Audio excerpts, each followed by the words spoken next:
Woolworth skyscraper opened in Lower Manhattan just over a century ago. It was the tallest building in the world. Now, the neo-Gothic tower Frank Woolworth built as a temple to the five and dime is about to become condos for the 1%.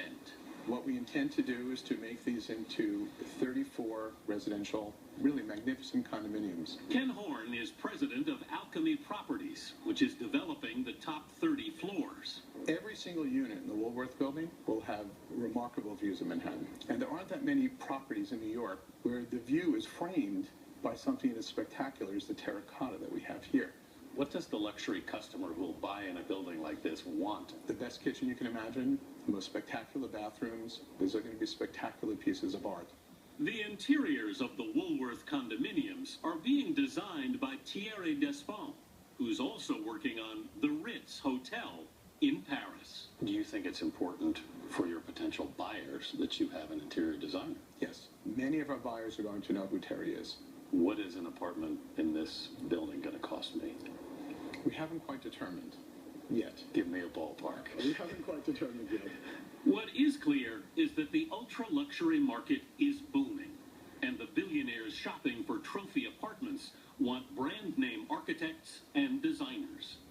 A Russian billionaire paid $88 million for a penthouse overlooking Central Park in this building, designed by Robert A.M. Stern. The owner of the NBA's Houston Rockets reportedly paid $42 million for the penthouse of another Stern building overlooking Gramercy Park.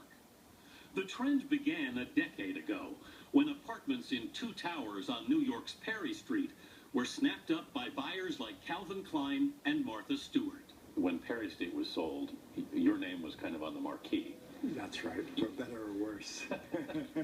Yeah, really kind of got the apartment market going in here. Yeah. The architect, the Pritzker Prize-winning Richard Meyer, is now working on a new high-end project on the ocean in Miami Beach. So this is the hotel here? Yes, And this is the apartment building. Okay. The complex is called the Surf Club.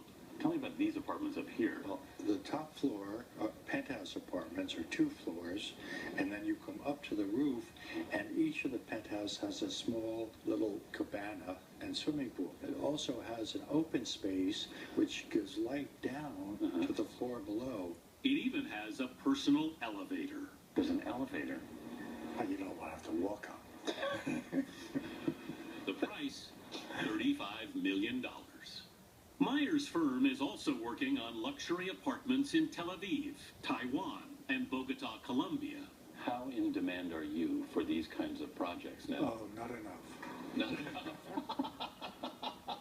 The number of billionaires is expected to increase by nearly 40% in the next decade. And what's that doing to prices? It's moving them up. It's moving them up because the competition for the better units is fierce. What will that mean for the apartment at the pinnacle of the Woolworth Tower? Ken Horn says the copper-domed cupola will become a 5-story penthouse. Almost a castle in the sky. We can't think of anything in the world that will be similar to that. Luxury real estate was expected to rebound after the recession. We're talking about $40, $50, $60 million apartment. I think that's true. Of course, when we introduce our pinnacle, probably no ceiling on that one.